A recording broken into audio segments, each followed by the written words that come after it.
Hello. Please, someone let me know if I'm invited to the party. I'll adjust this a little bit. Let's see. Thank you, Rosie, for inviting me to the party. I hope everybody's got their water. Oh, great. Oh, hold on, my loan officer. So sorry. Awesome. Thank you. Finally, some movement on this house buying process. Now putting my phone on do not disturb. The first thing I do as soon as I get on stream with you guys, like, sorry, excuse me 1 second. I'm really like busy and needed. Loan officer stuff. You get it. I, I'm just stressed out. I'm so stressed out with the home buying process, and I of course everybody says like it's so normal, but I'm like, is it though? This to this degree, is this normal? Hey, you love the look. Thank you. Pebs. Is Pebs Sheridan? Why is there a reason that I feel like that? Monica, thank you. It was funny because I've been doing these looks all week, except for, of course, on Tuesday when I had a migraine. But I've been doing these looks all week, and Jake was like calling at me today, and I'm like, I don't know who your favorite character is. How did I know that Pebs was Sheridan? I guess you've been around a while. You really have. You've been a part of this community since like the very beginning, and so I think I've probably seen Pebbles reference somewhere. Do your makeup, Megan, while we talk. Why not? I've actually had a lot of fun with doing the Euphoria makeup. Some of them have been more direct references to things that I've seen on there, but more or less they're just inspirations. This one turned out really super pigmented. I think what I found in order to make it super pigmented is to use like a darker blue underneath the lighter blue that I was putting on top. Forgot to use an eye primer, but I think it worked out. So let's see if we can get an up close. Is that the good side? No, I think that one's missing one. And if you weren't aware, you probably are aware. Cassie's primary color sounds weird, but the color she's most predominantly seen in is blue. And then this thing that I got is like pinky, purpley, greenish. So it's like I'm not wearing the blue that is Cassie. I'm not really wearing green for St. Patrick's Day. Um, I was thinking about doing some green with the blue on the eyes, but with blue and a little bit of purple. So, you like the blue? Thank you. Usually it's like associated with like, blue eyeshadow, blonde hair, but it's very like 80s and early 90s. Why not do blue as a brunette? Actually, I'll be real with you. Like a lot of these like Euphoria looks, like I've especially, oh, here's a fun tip. Look up Jules Euphoria makeup and you can see just it's very like art house style, like graphic, not just graphic liner, but like graphic, just like I don't know how to put it. It looks like her eye makeup looks like art. And so I want to start doing like actual eye makeup more often because like I'll do my makeup on a decently regular basis, but I won't go so far as to do eyeshadow. And it's like, why not? A lot of the stuff is really easy. Like some of our stuff, I now I'm not recommending this, but I took like when I did the cloud around my eye for the first one, the eyeliner pencil that came with my kit did not work at all. So I opened up one of my boxes and I pulled out a paint pen and I used the paint pen on me and I was like, shit, this is easy. So and as long as it's not too close to my eye, I figure I'm probably safe. So like I could see doing like taking like a bright yellow and just like doing a little just a little whatever you want to call that. And like stuff like that they do on Jules, and it'd be very saturated and look really cool. Megan has to work. Oh, but thanks for sending the love and the positive vibes. That lid space, you like my lid space? It might be just my overplucked eyebrows because I grew up in the 90s. Okay. No fair. No fair. Do I have a lot of lid space? What does that mean? Does that mean I have big eyes? I have big lids? I have a lot of space between my eye and my eyebrow? Does it mean that there's a lot of curvature to my eye? Like, what does that mean? Because believe it or not, I've actually like when I used to watch YouTube in the beginning days, like early days, before everybody was watching it, like I did start to pick up makeup tips and stuff like that, and actually did like professionally. I did makeup for a couple of weddings, so I did makeup on various different faces, and I'm like, holy shit, it's not that easy to do eye makeup on other people. So,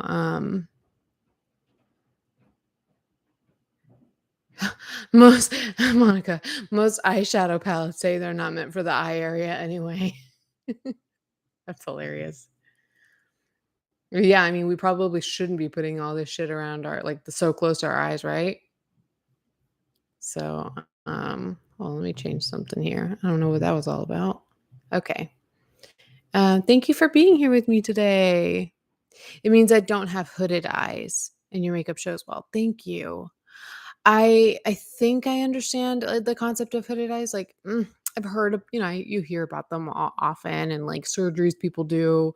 But I need to really look at the difference to see like what it is I'm working with that other people are not, just out of curiosity. Um Too beautiful can't function. You guys are being too nice. I don't know. I feel a little cheesy with these little braids, but Cassie's rocking them in season 2. Yeah, season 2. She's rocking the little front braids. So we're doing it. It's funny because I'm probably the most shaped like her, but I was least excited for her costume because it's just like, whatever. It's just like it's a girly dress and like, um, and that's pretty much it. Like, it wasn't that exciting, but then I put it together and I was like, that's kind of funny. It's funny, fun and funny. Okay. This one we might go through this one pretty decently quickly. Who knows? Each conversation, I feel like we're getting a little bit more comprehensive and getting into more really important topics, which really makes me happy. But we're considering the fact that, like I said, tomorrow's episode we will be covering a lot because it'll be the episode 5 of season 2, which everybody knows is like a very iconic episode as well as the season finale. So that's a lot. No, Stephanie, you haven't really missed out. We were just talking about my little Cassie look today. Um, so these first 4 episodes of the season, I don't know if there's a ton for us to really dive into. But you love my makeup. Thank you, Ali. Ali?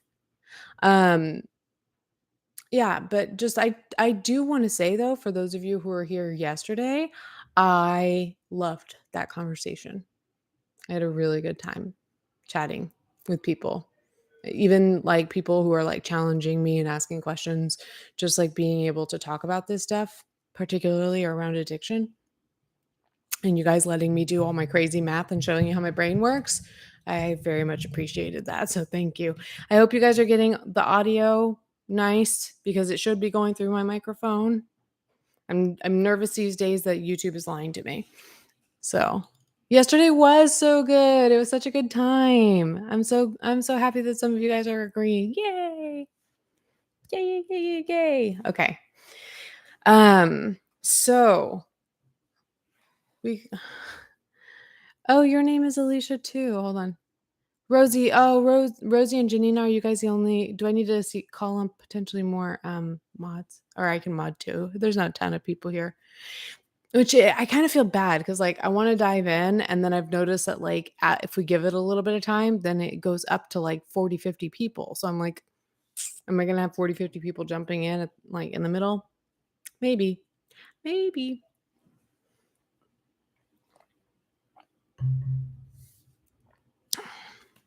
Allie, I get it. I get it.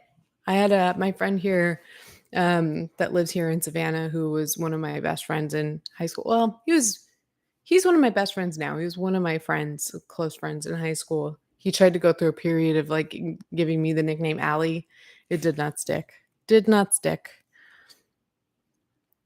Logan, you really don't need to be here if this means nothing to you, but you're so kind to be here. Should I go ahead and like mention like possible plans really quick for the channel? Should I? Because Logan, I have updates for you. I have a potential first client. We may be going in a direction that is more art focused, or like when I say art focused, I mean like interiors and wardrobe. So something that we mentioned yesterday in the stream is that you have the ability to sign up for closet clean out slash like wardrobe makeover services, or home like redesign redecorate services through Patreon. I have that set up to where that's an option. However, if you're thinking about it, don't right away. I would say join the Patreon at the Discord tier. So it's $5, and just let me know that you'd like to do, if you are open to having that process documented for my channel, because that is something that Ashley and I talked a lot to you guys about, but particularly on Twitch. And it was going to be like a side project to my YouTube channel. It was going to be like this like monthly show that I would do where I would decorate, virtually decorate somebody's home, and then we'd make like a home makeover type of show out of it. And now it's like my platform is kind of like a blank slate right now. So why don't I try to do something that I absolutely love with it and see how it goes? So if anybody is, just to let you know up front, it will go to patrons first. And you'll have to be able to work within a time frame or pay the fee. And you'd have to have your budget ready up front. So just something to think about.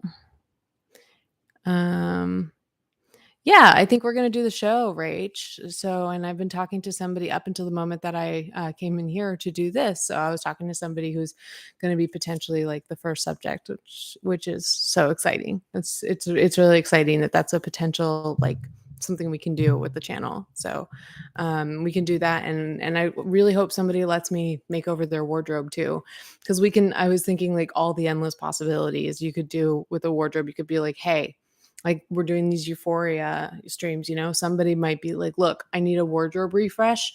I want Jules's outfits. I want to look just like Jules. And so I could just be like, okay, I'll shop, and I can either find outfits that are like the closest replicas to her outfits that I can find, or maybe just along the same vein, you could be like, hey, here's my Pinterest board of all the outfits I like. Pick me, find me a wardrobe that fits within my budget. Or you might be like, oh, I'm really interested in like cottagecore or dark academia.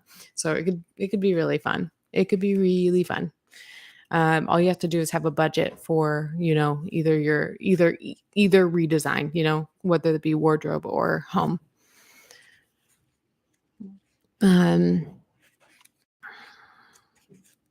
Yeah, I know money is tight for people. It's just it's a way to allow people who have the budget to do it, to be able to do so without a fee, and give you guys some entertainment. That would be so much fun. Okay. Thanks, Stephanie. I think that's one thing that Logan and I were talking about wondering yesterday was like, are there a lot of channels that do stuff like this? I haven't seen any. I would love it, I think, but like, why wouldn't there be? Because there are TV shows that do it. So we'll bring it to YouTube. Bring it to YouTube, and sky's the limit. Who's to say we can't take it from YouTube to HGTV? I've got a setup. I'm kidding. I really do need to redecorate this once I move, but we'll figure it out. This is not, believe it or not, this, just so you guys know, is not my style. It is, I like it. It's more, I want to say it's along the lines of like French design. But it's decidedly more feminine and ornate than my typical sense of style. But what I did with my set is, so like if you were around since like the 70s funky vibes days, like you saw like the funky patterns and like bright objects and pictures that I had behind me. And I had somebody in my audience that was like, hey, all that stuff is kind of distracting. If you wanted to really bring yourself forward, it would be better if you kind of had muted colors and kind of like tone down the colors of whatever's behind you. So then that's where I decided to take everything and do like gold tones, whites, beiges, and then like versions of like blush and pink. So that I did that. And then because this is my space, like the rest of the home I share with a man, this is my one little girly private space. I decided to go ultra feminine with it because I'm not sharing it with him. So like where I go a little more masculine in the bedroom, I'm a little masculine in the bedroom. Where I design a little bit more masculine in the bedroom, we do a little more feminine here in this space. So in my YouTube setup, it's not exactly reflective of my style. You really have to look at how I decorate the rest of my home.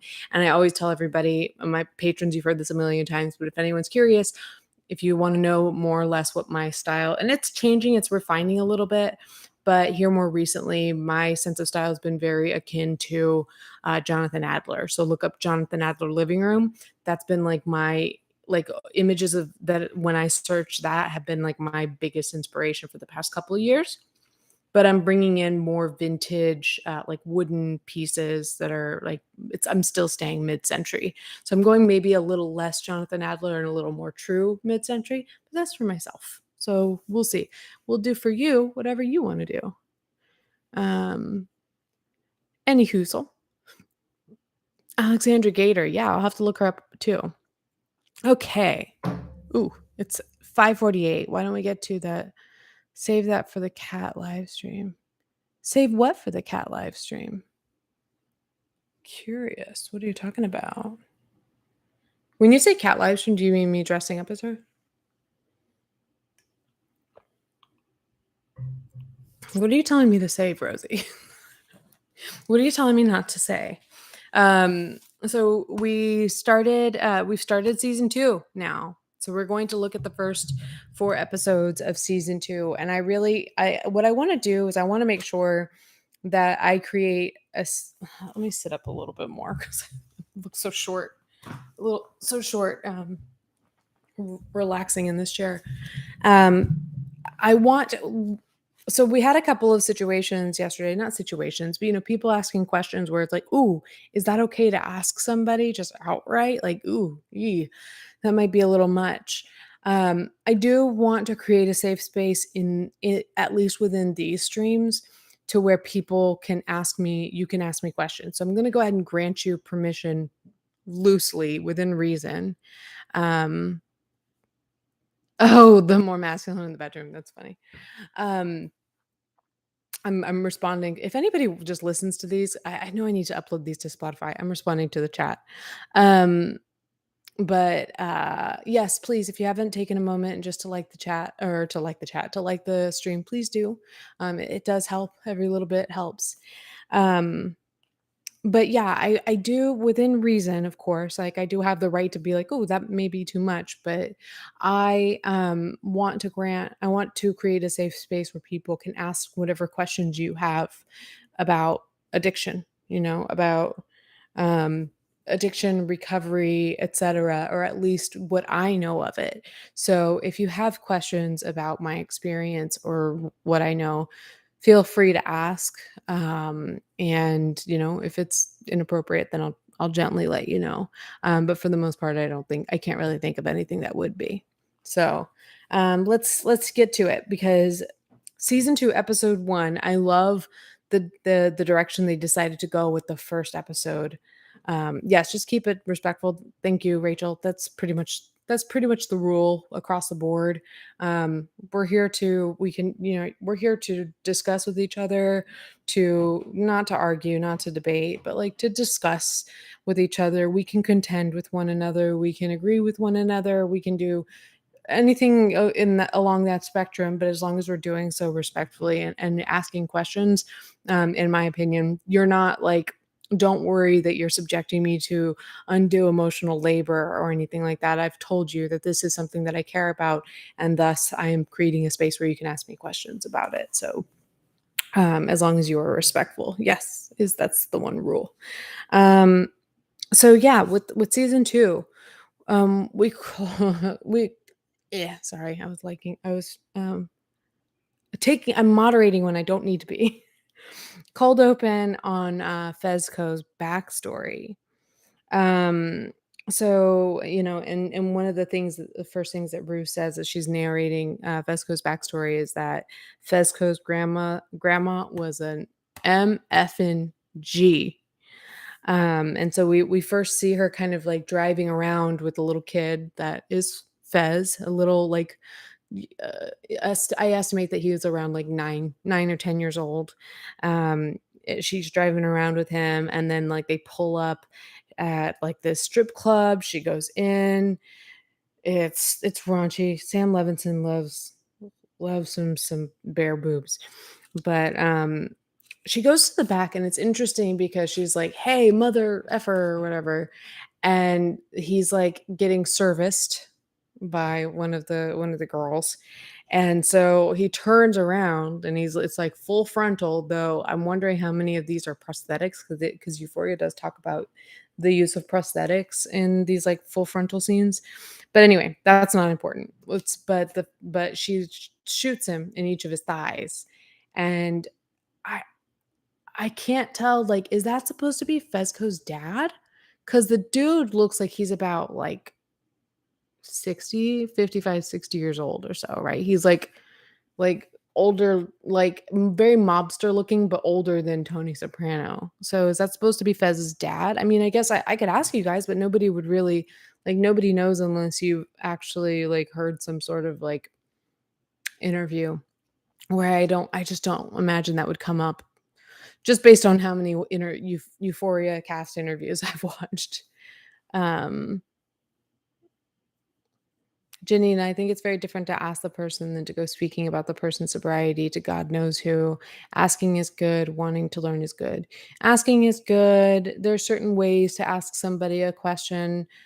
Some people will be upset if you ask questions. I don't believe in that. I believe in allowing people to like ask what's okay and what's not. And that's the thing too, is like if you're not sure if it's okay to ask, like ask if it's okay to ask. Like that's another way of just an added way to show respect. Is like, hey, I want to ask this question. I'm curious. I have this curiosity, but I don't want to be disrespectful by asking this question.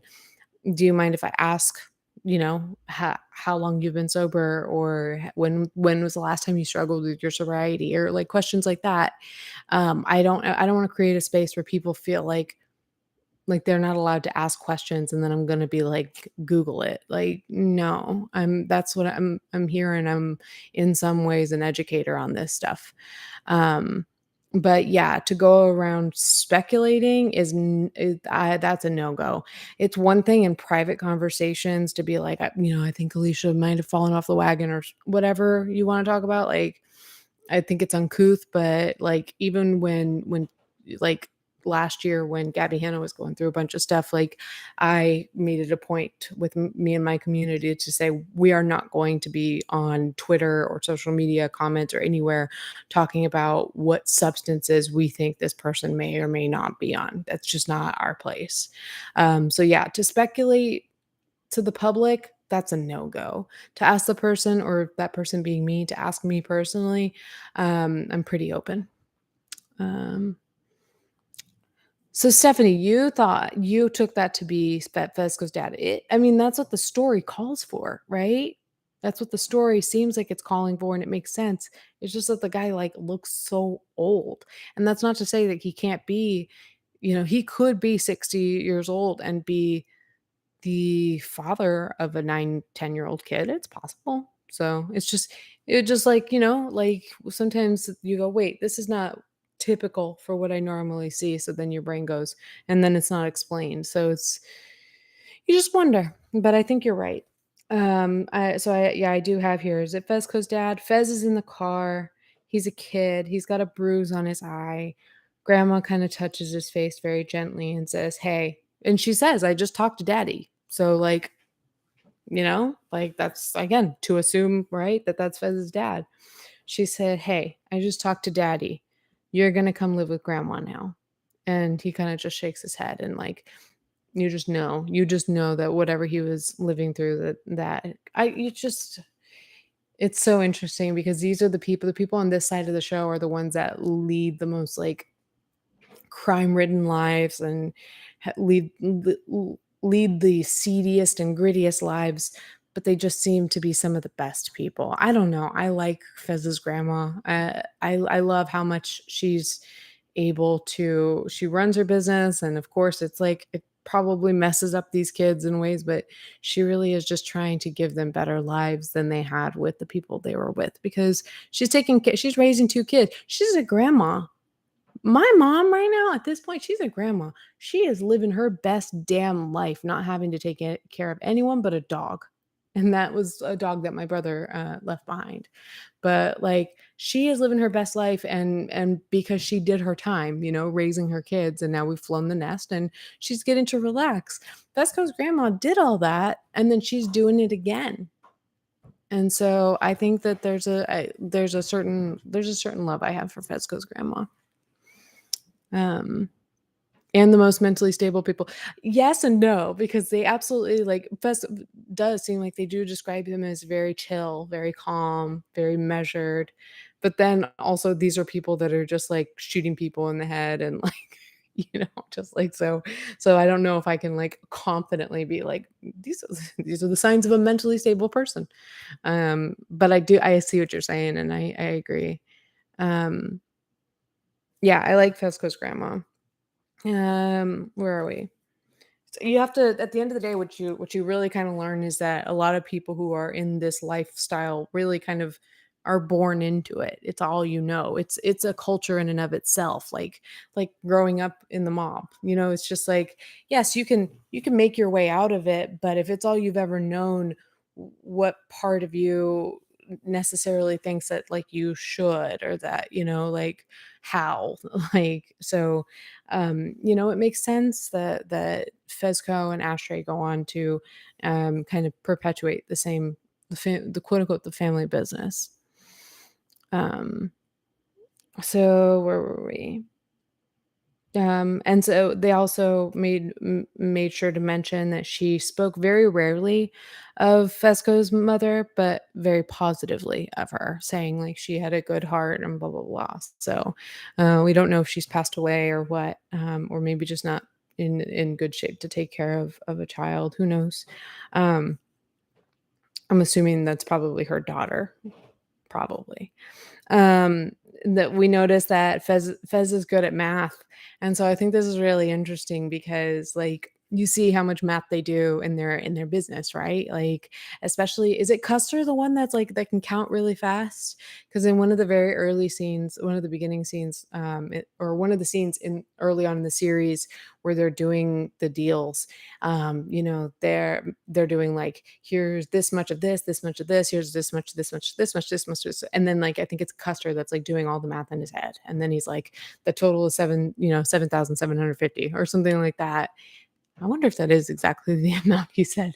um but I find that really interesting because, we don't know whether or not Fez is really all that intelligent in other areas, but they say when in math he is. And it just reminds me of one of my ex-boyfriends that I mentioned him yesterday. I talked about how, we came from rehab. That's where we met. Like we decided to enter a relationship after rehab, and I already talked yesterday about like all the measures we took to put our sobriety first. I am not recommending that you get into a rehab romance, or even a post rehab romance. Um, but that's all to say that he had a lot of learning disabilities, so he didn't come across as the most brilliant, like the brightest crayon in the box. Absolutely the sweetest crayon in the box. But and he knew this, and it was his learning disabilities that kind of got in the way. But when it came to law and pharmacology, dude was the smartest person on the planet. Like, get him talking about those things, and I'm just like, he'll be like, "It's just an extra double bond on the da da da. More, H is just morphine with an extra double bond." And so, like, chemistry, pharmacology, law, like, he would just like he knew it like the back of his hand, and I just think that's like really like fascinating that certain lifestyles and things like this, and like and things that like, center around addiction can actually cause people to be very well versed in certain areas like that. So Fesco being good at math is fun. I love math. Y'all know that. Hashtag water gang. Um, yeah, Fesco going after Nate. Like, if I were Lexi in that moment, and somebody else said it too. Like, I don't know that I would just be like, "Oh my god, you did that thing." It'd be like, I would be like, "I don't know how I feel talking to you now after watching you like be all sweet with me, and then just go like kick the living daylights out of somebody. Like, I don't know how comfortable I am with it." But like watching the story and like as a viewer, I was just kind of like, this is one of the times where I'm just like, yeah, absolutely. Like this is somebody who really had it coming. And it's not like it was without warning. Like he tried to tell Nate, like, hey, like I'll mess up your life. I will. I will end you if you don't stop messing with my friends. And then he didn't. Instead, he sent the police to Fez's home. So did that happen in the first season? I feel like it's not. I think maybe I jumped ahead. Oops. Yeah, and that's this season. So wait, let's back up. I thought I was referencing what's already happened. Um so he was good at math, and that reminded me of my rehab boyfriend. Ashtray shows up unexpectedly. And we might have talked about this, but I actually watched an interview today with Javon Walton. He goes by Wana, so Wana Walton or Javon Walton. He is the teenage boy that plays Ashtray, and you do see that he's growing up. He's starting to look more like a teenager, obviously, but he's about 15, 16 years old now. And people they in this interview they point blank asked him like, "Hey, is the third Jacob's son, like what's with that rumor?" And then he's like he's like, "I've heard that so many times. People have asked me that, but it doesn't make sense because if you look at the family photo, like he's old, that kid is older than Ashtray was when he was dropped off as a baby." So there goes that theory or that rumor for anybody who's wondering about it. Because and then the other thing too is that when Ashtray shows up, grandma explains that some woman dropped off the baby and offered as collateral. So, and I just don't think I don't think that would be Marsha. I don't think Marsha would do that. Um, then I didn't realize it when I first watched, but it was when he was taking a bath in the sink, and then he just ate straight out of it, like a bunch of cigarette butts out of an ashtray on the counter, which is where he got his namesake. Grandma explains the grandma explains to the kids, or mostly to Fez, because Fez is, Ash was a baby. But grandma explains to Fez that, that this is, and I definitely understand this argument. I understand other arguments, but um, essentially, we are not the bad people for providing providing a product that consumers consume, and perhaps some of them do irresponsibly. She essentially was saying that it's the fault of the consumer that the product kills them, not the way around. Not the fault of the product or the manufacturer of the product or the distributor of the product. It is the fault of the consumer who chooses to consume. And the analogy she uses is, she says, like, your uncle, he's got diabetes, or like he had diabetes from he ate McDonald's too much, he got diabetes, they chopped off his foot, and then he died. um and so, like, we later see this crop up as like kind of how how Fesco justifies doing the work he does, and I don't entirely disagree with that line of thinking. I see it multiple ways, but I definitely see it. Um,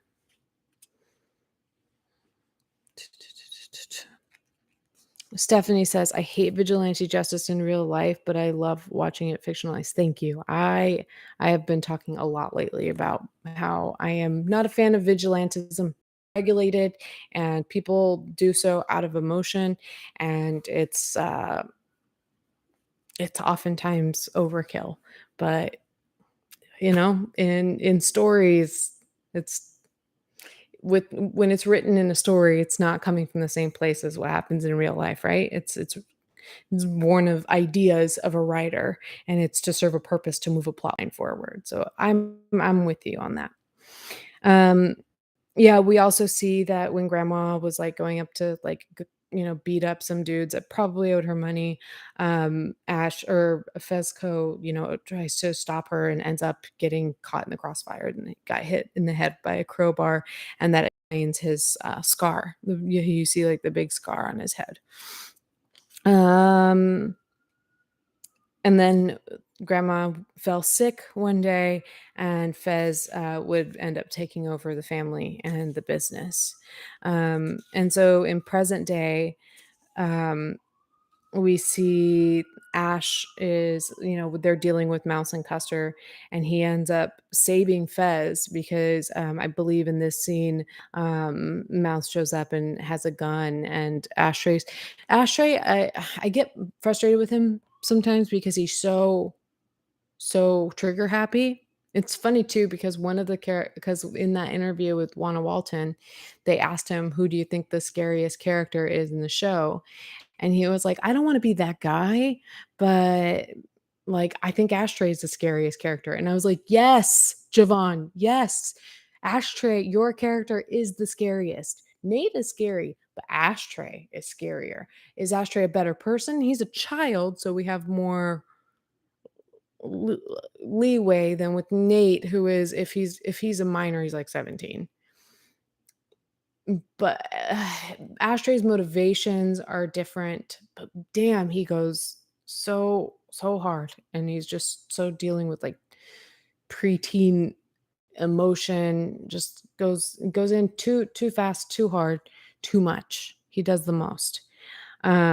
He's absolutely the scariest character, but he ends up, the guys are potentially going to hurt Fez in this deal, and Ash is really good at, like, spotting, moments where it's like something's off, something's about to happen, and he acts very quickly, and he grabs a hammer, and he runs up, and he's just like a monkey. He's just, like, jumping around the room, and he hits, Mouse in the head with the hammer, and he hits Custer in the face with the hammer. So Mouse is gone. He is no more. Custer just has his nose is messed up for a couple episodes.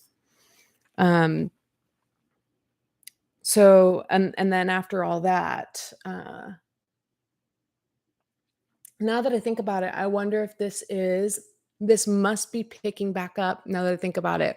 Remember yesterday when we were talking about how Rue was having like a manic episode, and she's over at Fez's house, and he's like, "I need you to come in here. Shut the F up. Shut the F up." And she's like, "Okay." And I thought it was funny that she was just like, "Okay," like she wasn't the person being weird in that scenario. I think this is picking up on that same scene. It's a little tough because Euphoria jumps back and forth a lot. Um, so because I mentioned that because then we cut to they're in the car, and Rue is in the back seat, and they're driving to Laurie's. Um, Oh, this to me was I don't know if that was the scene or if it was a different one where they're in the backseat. I think it's just really interesting because, they're, like, listening to rap music in the car, and then Rue is, like, acting all hard, and she's like, "Da, da, da, da," and she's, like, singing along, and she's like, "Da, da, da," and they're so annoyed with her, both Fezco and Ashtray. And you can tell it's just like they're so annoyed with her because for one, like they're dealing with something serious, and for two, like as much as Rue has like lived a tough life and has dealt with like I said, like the gritty side, not so much as they have. So for them to see this like kind of prissy little thing by comparison to what they're used to is just like annoying. It almost seems like it almost gives the vibes of like gangster rap and coffee if you've ever seen those like t-shirts and shit. Um who do we have here? Hello, Mindy and Elise. Um Oh, their real name, their real names, you meaning Zendaya, Barbie, Maude, yeah. And I have to admit, I think I've said a few times that, Maude Apatow is she's wonderful. She just happened to pop up on an old commercial. I was watching something and it was like, Jergens, like, sunless tanner thing, which I'm gonna start doing a little bit more.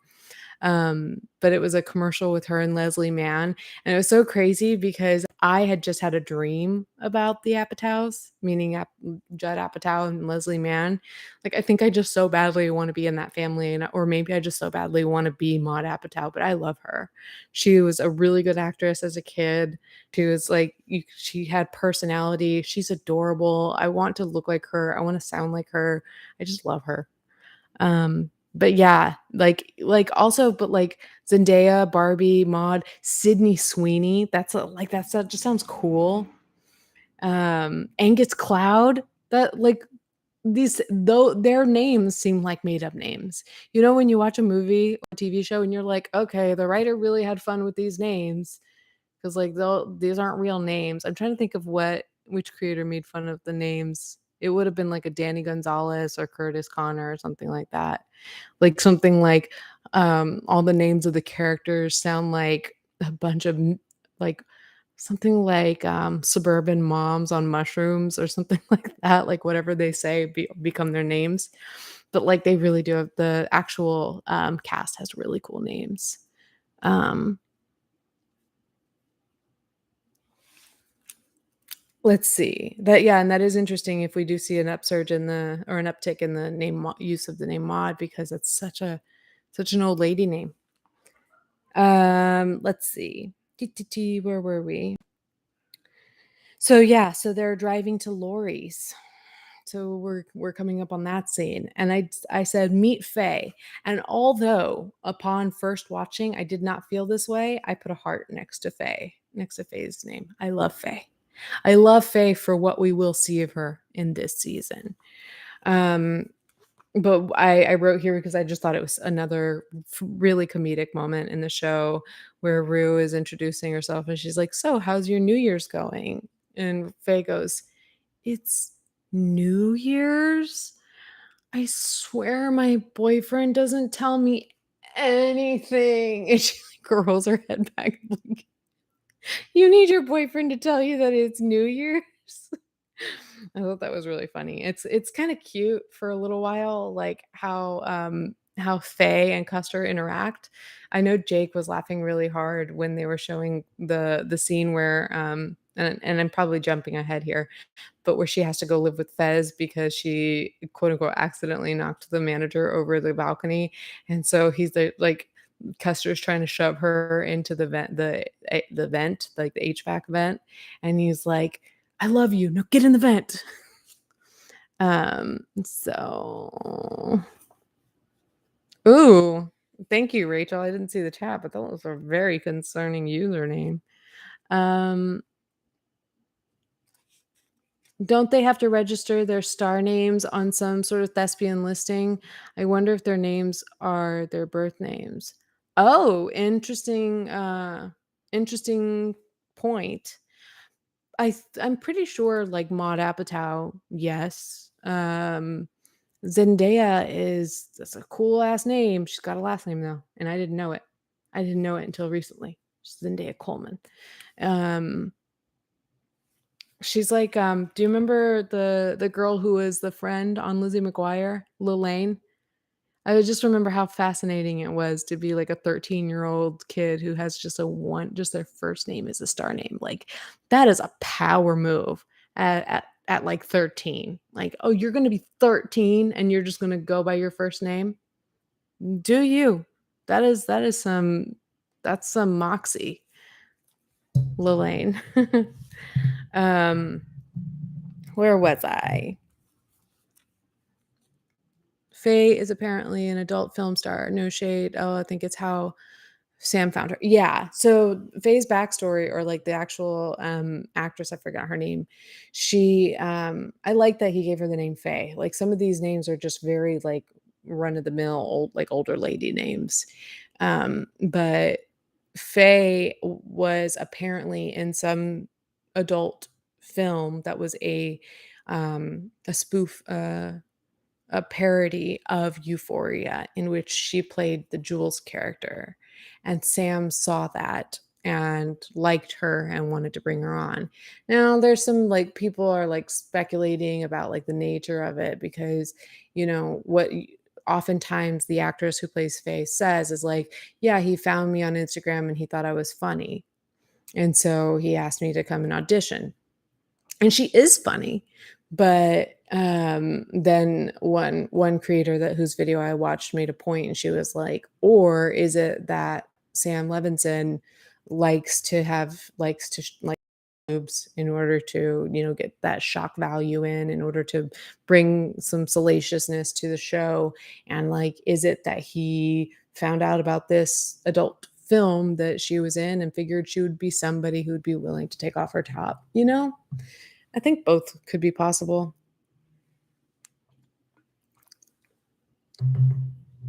She's from close to where you're from, Mindy. That's cool. Chloe Cherry. That's right. Thank you. Um, yeah, she is funny though, and she just becomes a really sweet character.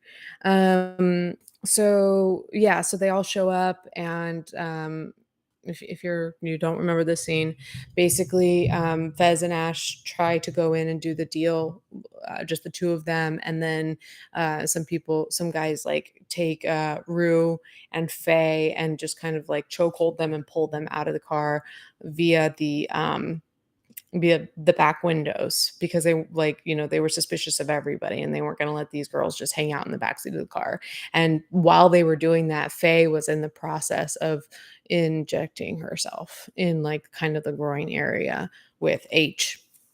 And so they all ended up in Laurie's kitchen, and essentially Laurie's partner Bruce, I believe, is his name. They are they're they're running a tight ship, so they're paranoid of anybody who comes in who might be wiretapped. And now like they thought that they were meeting up with like one person, and instead they have like four people in their home. So they have everybody undress, except for like Ashtray starts to take his clothes off right away, and he's like, nobody wants to see your naked ass, get over there. And they lock him in a closet while they all take off their clothes. It was really sad and uncomfortable because Rue didn't want to take off any of her clothes. She also is a minor, and you could tell that like the others felt bad for her, especially Fez. He kept saying, she's in high school, she's in high school. And then, the Bruce character kind of like bullies her into the bathroom and kind of like gets her to take off her pants. So that was uncomfortable. Um, so but I did know that Ash was locked in the closet while the others robed.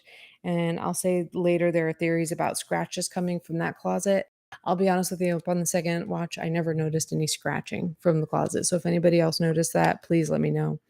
Um, but one thing that I noticed was they were talking about Fez said something about how Laurie runs her business or whatever, and she says the guy who brings a kid to a drug deal, and Fez says that's not a kid, that's my partner. And that's exactly what grandma said about Fez, because when he was a kid, she would bring him in ride-alongs, right? Like drug ride-alongs. And they would say, like, why you have bring this kid? And she's like, that's not a kid, that's my partner. And so he says the same thing about Ashtray. And then when she says, okay, says the guy who brings a high schooler or a high school girl or something like that to a drug deal. Sorry, I'm so fidgety. He says that's my family, and that there's a few times that we hear Fez say that about Rue, that he thinks of her like family. But I also think that it's important to note that Laurie noted that essentially, like, Rue is too young for you to be bringing here. So let's just remember that. Um, Laurie is a former teacher, so I wonder how much of this is a commentary on teacher salaries, or is she just simply a sociopath? There's a little bit of, like, I've never watched Breaking Bad, but a little bit of that Walter White kind of, like, you know, did you get into this stuff because, you couldn't afford to live off of your salary even though you were doing amazing work? I don't know, but at the same time, she really just does give, like, straight up psychopath vibes. So, I said, is it a commentary on teacher salaries, or is she just a sociopath, or is it both, or is it neither? Who knows? So that whole scene happens, and then we move on to the New Year's Eve party. At the New Year's Eve party, let's see. Um, oh, thank you guys for helping each other with the notification issue. That frustrates me. I don't know why it does that. Um, hey, bravo to bravo. I want to stay on topic, but I talked to Bambi, Susan, a couple of times. We haven't spoken in a while, but we had a little conversation, and she actually turned out to be a pretty lovely person. That's all. There wasn't really anything to resolve because we didn't really have any specific beef. Um, but we got to know each other, and she was nice. Um, so I want to make sure we can talk kind of like random questions if you want, maybe a little later if we have time, but probably not because these are jam packed. We're at the New Year's Eve party, and thank you for the well wishes.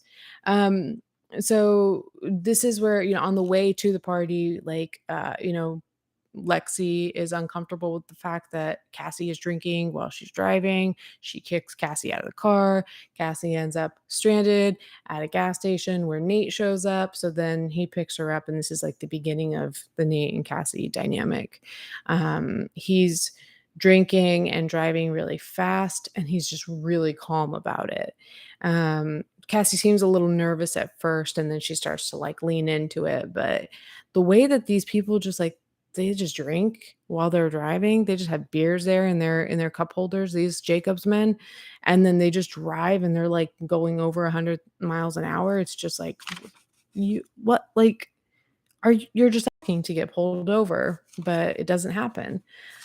He's watching her while he's doing this. Um, and then the lyrics, oh, but he's watching her, but then I noticed that the lyrics say, "See the boys as they walk on by." So I don't know. I don't know if perhaps that has something to do with, like, um, nothing at all. Perhaps it has to do with how Cassie sees the boys seeing her, or perhaps it has something to do with Nate liking boys and really wanting to see boys as they walk by. Who knows? Here I said is established, Fexy, heart. Fexy. Yes. Um, yeah, he says, I quoted, "Lexi, I like that. That's a nice name." I just love all of his lines. "Lexi, I like that. That's a nice name." Nate stares at Jules after hiding Cassie in the tub. So we had that whole scene, right, where they're, like, flirting on the way to the party, then Nate and Cassie. Then when they get to the party, they're, like, hooking up in the bathroom, and that's where Maddie is like, she really needs to use the bathroom, and she's banging on the door and banging on the door and banging on the door, and then eventually Nate hides Cassie in the bathtub, which shouldn't be that big of a deal. Just hide in the bathtub and, like, don't put your phone on the freaking, like, right on the tub. Don't be an idiot. Like, she's holding her own mouth, and she's like, "Here, I'm dressed like her. This is her. This is Cassie in that scene." And it's like, you don't have to hold your own mouth. Just be quiet. Um, and then they end up not finding her, but she gets the pee towel thrown on her. Yuck. Um, but then even after, dealing with Maddie and hooking up with Cassie and all that, he's staring at Jules, in the scene after that. Like I said, again, there are rumors about some tension between some of these characters, but Nate and Jules just spend a lot of time just staring at each other. Um, Jules has her new look.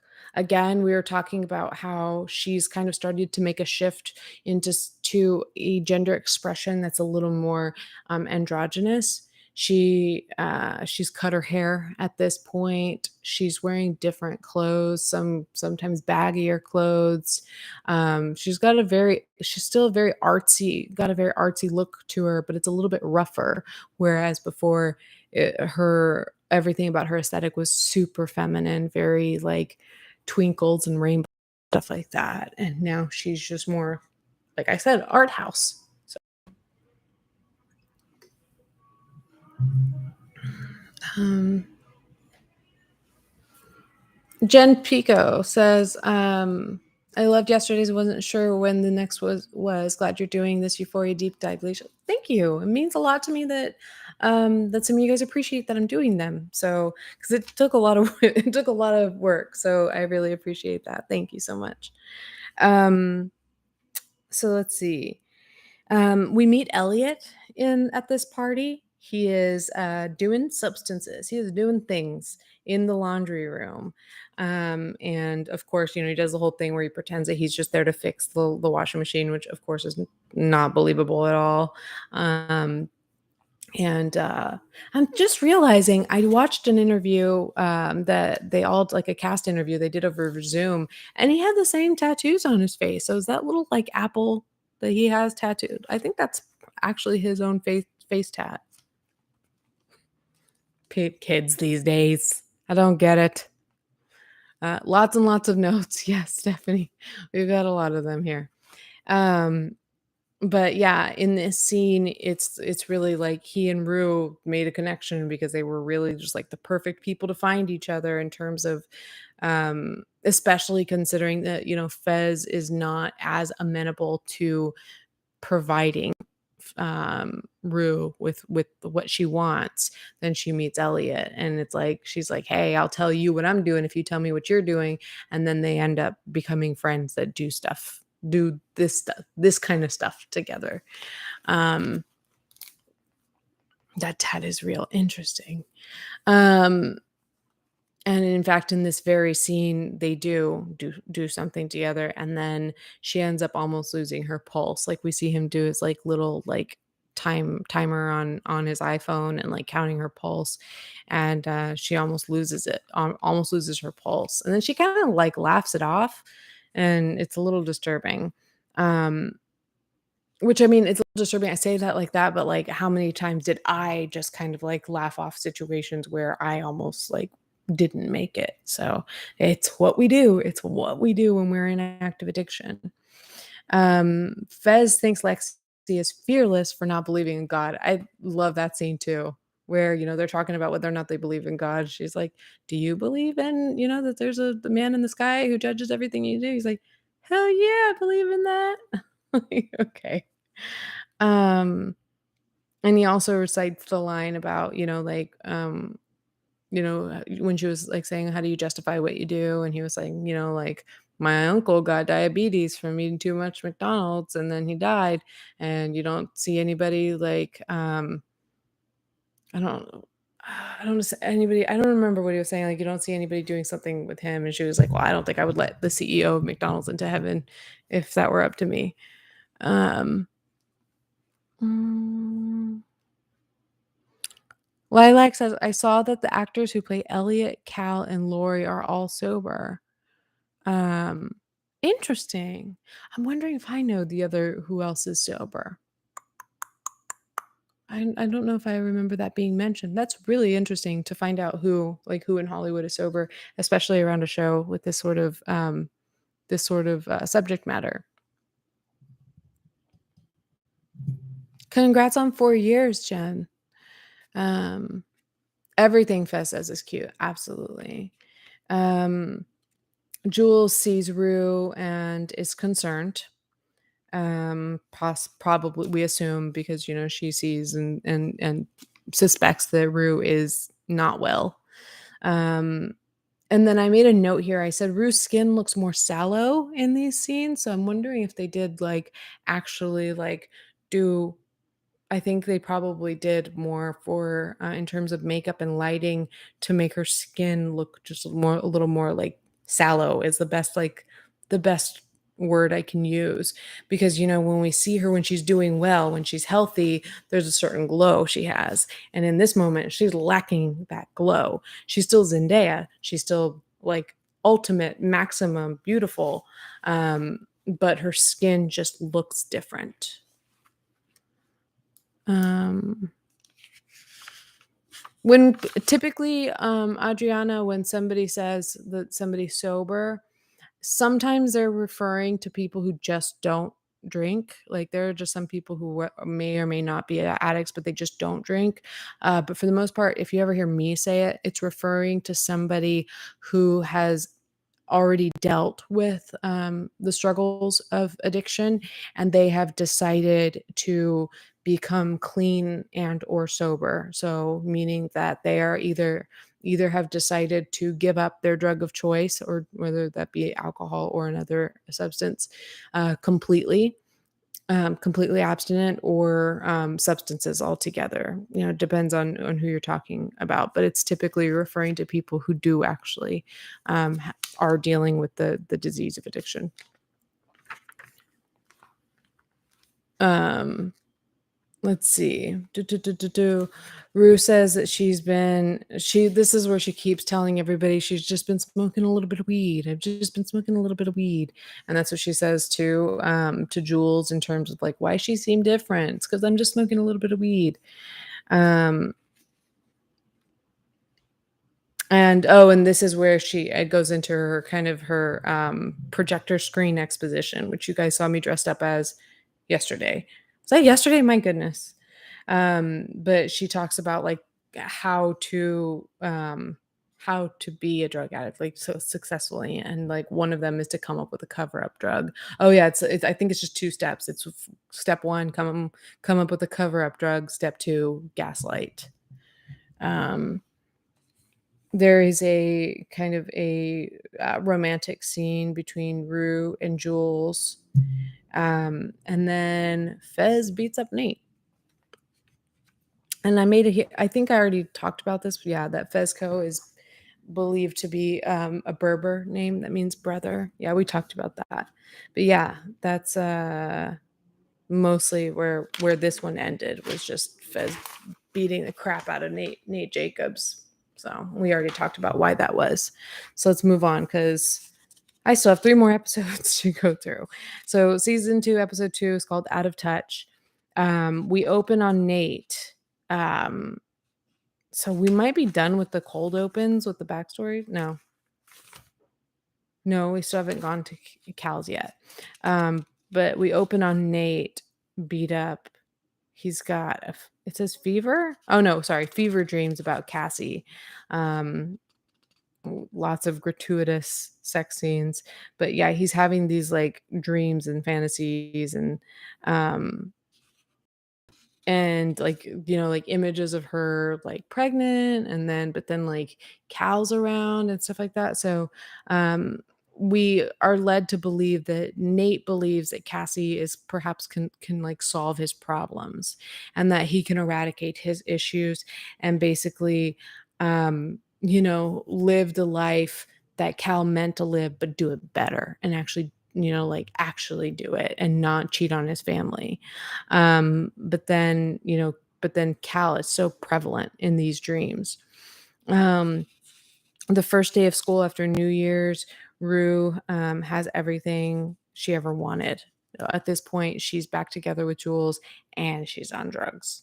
So she's got what she's always wanted, and has been spending several days. She has been spending several days with Elliot, which Jules was not aware of. Um, Nate is playing Maddie and Cassie.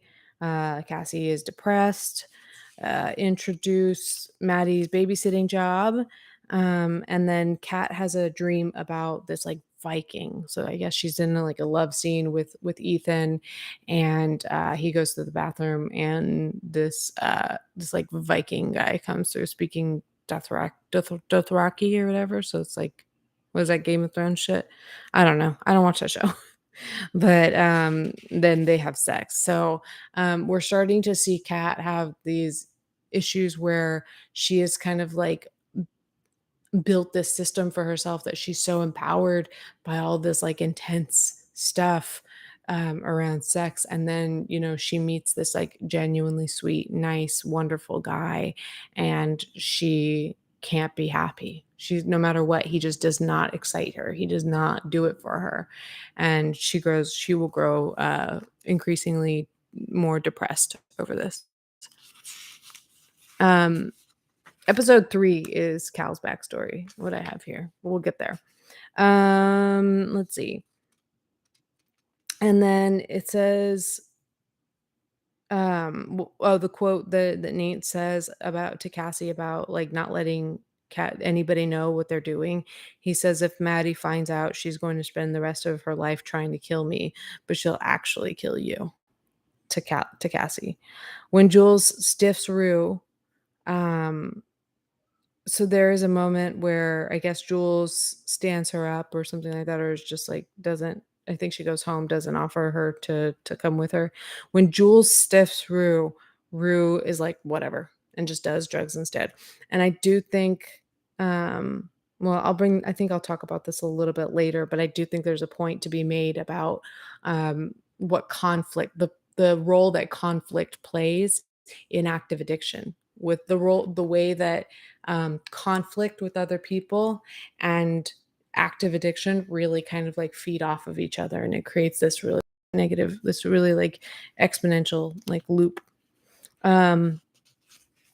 But at this point we are now Faye is hiding out with Fez. Cal extorts Cassie to rat out Fez. He goes over to the girl's house, like he has he feels like somebody, and we're referencing back to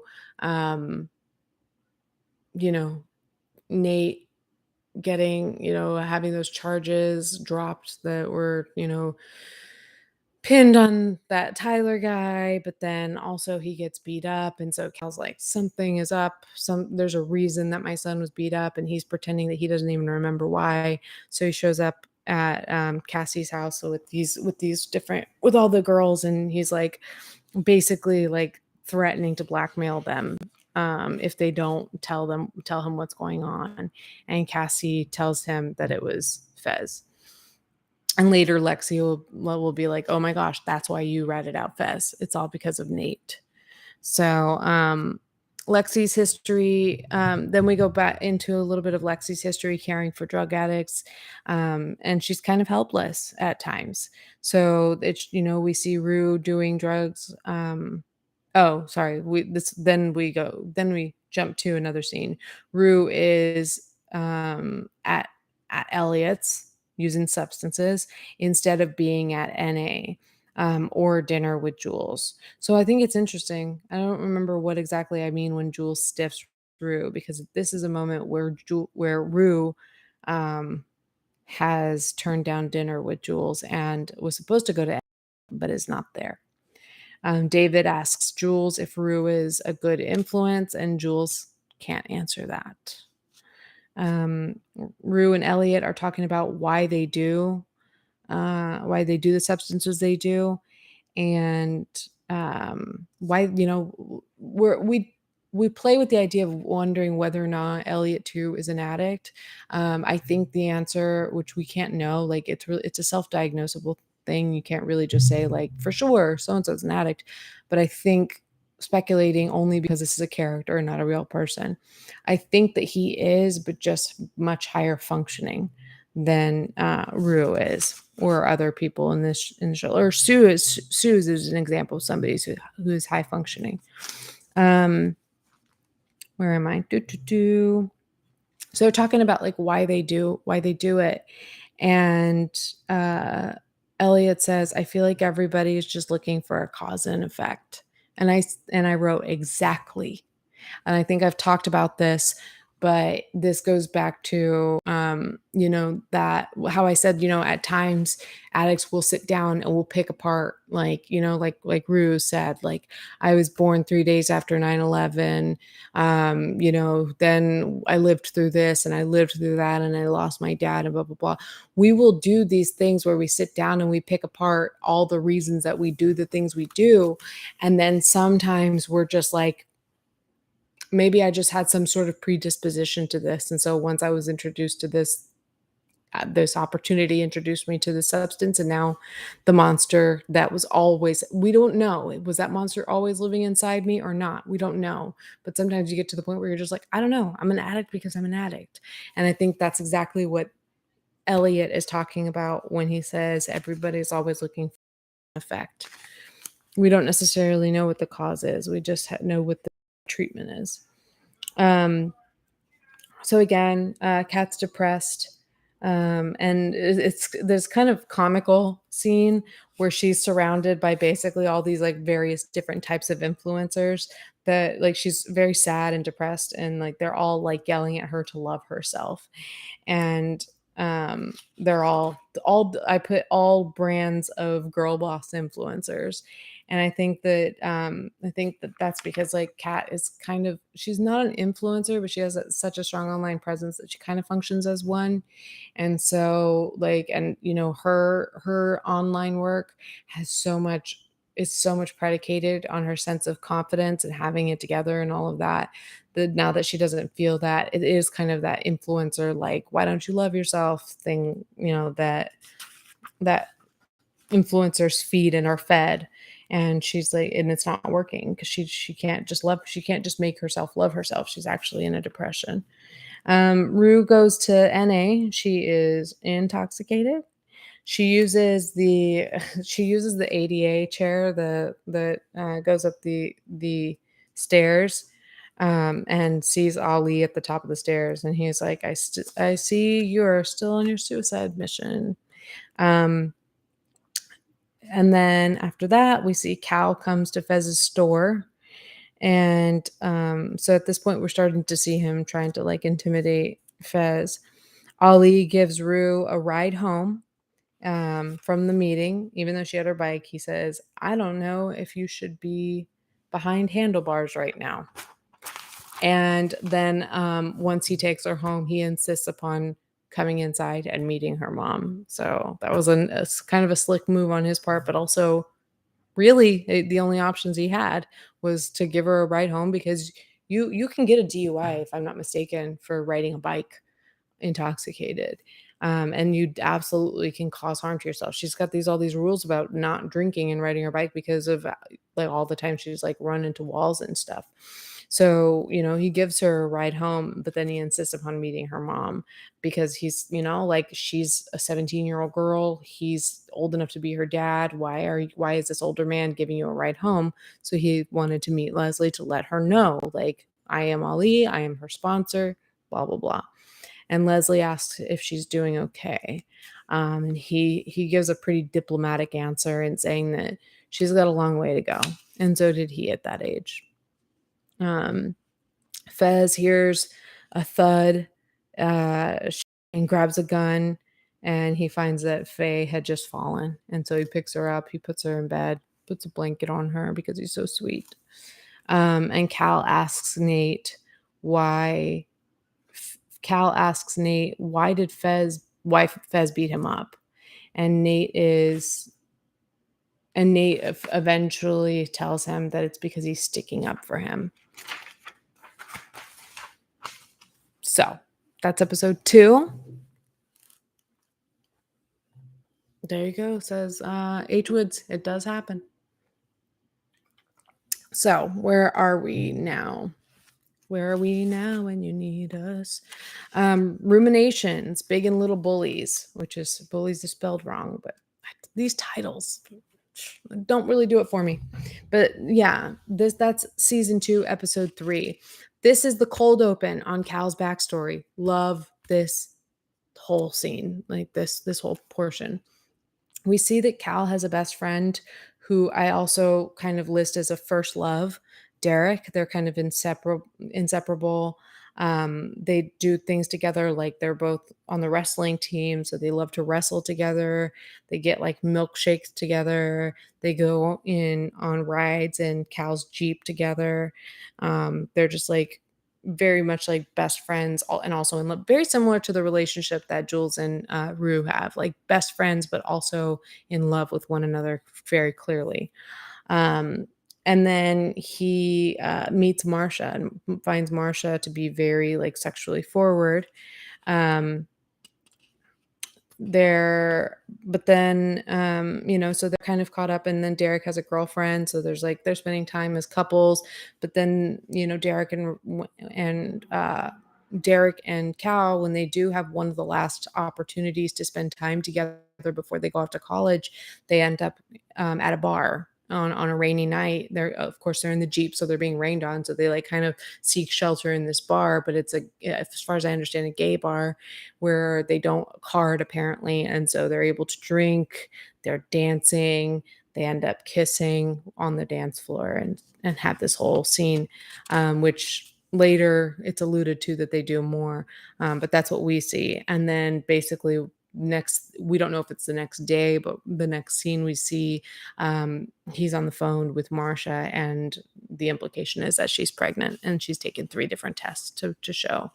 And he, in the moment, tells her he's happy about it. And as soon as they get off the phone, he starts crying, and kind of you can tell is like grieving the life, the opportunities that he could have had, because he knows he's going to step in and do quote unquote the right thing that we've heard of so much, and build a family with Marcia, because he himself comes from a family that believes straight, orderly, you know, family values, living as a family man, all of that stuff. So, um, yeah, so that's Cal's whole backstory. Then we open on Rue dancing high, and I actually really love this scene. I believe she's dancing to Frank Sinatra. Um, and so forgive me, I want to sit comfortably, but I don't want to flash the goods. Okay. I love the scene um where Rue is, like, dancing around with the pillow. Oh, it's so fu I don't love that she's using, obviously, but it's still funny. Um, and they talk about her background in dance, so I'm glad that they used, an opportunity to use that skill of hers. So, she's dancing, and then it goes to, oh, that's when we see the projector exposition, how to get away with being a drug addict. And so we see her like she's like, call me irresponsible, and she's doing all these like cute little dances with her pillow. And then she goes into the bathroom, or the bathroom, she's in the kitchen, and she's got like Pop Tarts and milk, and then she ends up like putting them in the wrong, one in the cupboard and one in the, and then Gia's like, are you high? And so she's like, and then that goes into the exposition of like how to get away with it. And that's how we find out that, she says like, um step one is to find a cover drug, and step two is gaslight. So she tells Gia that she's thinking about smoking weed for her anxiety, for her panic attacks, and they get into a big fight. Gia's mad about it, and it very rightfully so explains, like, she's like, Rue's like, why are you so upset? It's just a little weed, blah, blah, blah. And Gia's like, it's not the same when you smoke weed as when other people do, which is true. Like, when drug addicts use, it's not the same as when other people do.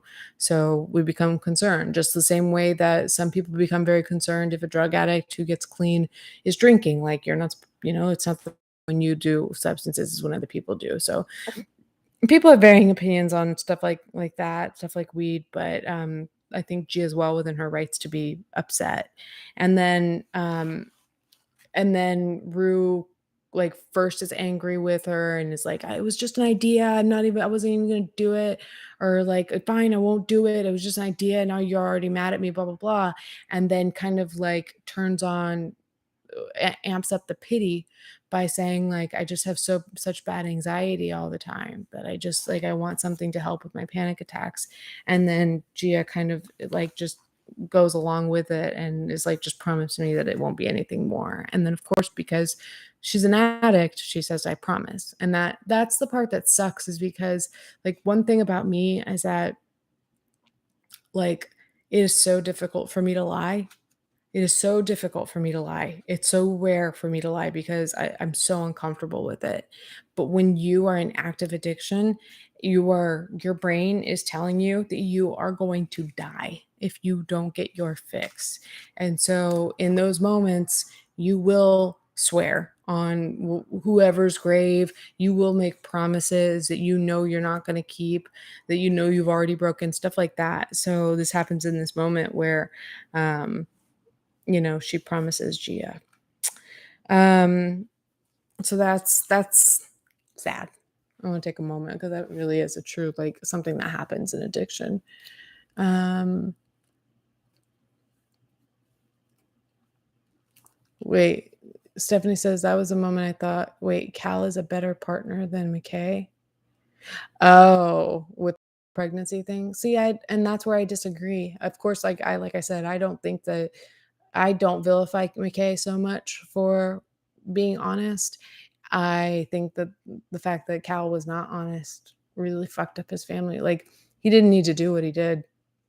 There are a million different routes he could have taken, but he was not honest in that moment. And so that's where, and I hope that that's just something where we don't necessarily need to, like, come to one universal truth or opinion on it. But yeah, I still stand by McKay being able to express that he's not ready. Um, mm, Let me drink some water. Yeah, y'all are McKay haters. I love him.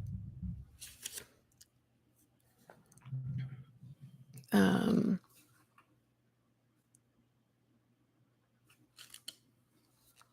all right, all right, all right. Well, the McKay talk was yesterday. Where was I? So yeah, now we're at a scene that I don't really care that much for, but Jules, it's where Jules is interrogating Elliot with the lamp in his face. And somebody pointed this out, and I think it's really, really fair. When she first meets Elliot, she's just like concerned because she's like, "Oh, who's this boy that's hanging out with my girlfriend? Like, oh, he must have a crush on her." And then in this moment, she's like, interrogating him with his intentions with Rue, um, in terms of, like, sexually, like, in terms of, like, having a crush on her and hooking up with her, and then asking so many questions about his, like, sexual history and his sexual proclivities and preferences and stuff like that. And, like, at no point does she ask him about, like, whether or not he uses drugs. Like, that, like, why, I don't know that I even believe it even for like, not saying, like, even for Jules, but I'm saying specifically for Jules, because she grew up with a parent who struggled with addiction to so severe that she lost her, like, having her mom around the same way that, Cassie and Lexi lost their dad. And so, like, and her primary concern with Rue is that she's gonna end up using. So, like, that's not something that you're thinking to ask Elliot. It's always, "Do you have a crush on her? You have a crush on her? You have a crush on her?" And then they end up in some sort of, like, throuple kind of situation anyway, so who cares? So sorry, I don't really care much for this scene. Um, Let me see. Do, do, do, do, do. Um Yeah, I put in here that, he points out that Jules wears binders now. Um, Lexi is realizing that she never intervenes because she's an observer. Cut to exposition in the form of a play. So this is where we start to see, Lexi as a director, where she's then, like, they just go straight into a different format where, she's giving an interview as the director and writer of this play. Um, where am I? And so because she starts to think about how she is essentially a supporting character in her own life, that she has this idea to write, so she starts writing. And so she's up so late writing that now she's up late when Cassie's waking up for school. Cassie's waking up early because she's got this new 4 a.m. routine because she's trying to be this like perfect everything that Nate wants. And also she kind of comes to enjoy the time that she's spending on herself. So she's getting up at 4 a.m. to spend 3 hours a day just like primping and stuff for the school day. And like she starts to dress like a mix between Maddie and Jules, a few people have noticed, but really later in this season, he dresses her and he really starts to dress her like in outfits that are like items that are like, oh, we've seen Maddie wear something just like that. And like, oh, a tennis skirt, just like what Jules wears. So um let's see. Rue, Jules, and Elliot, they start to bond now that they've had that conversation. They bond over playing truth or dare, and that will become a running theme. Um, Rue is running low on her supply, and she's trying to think of a way, like how would a genius would be able to find a way to use for free. So she wants to come up with a business plan. And as soon as she comes up with a business plan, she goes to Fez, who says, hell the F no. And he knows. He knows that it would never work because he's an addict and he cares about her.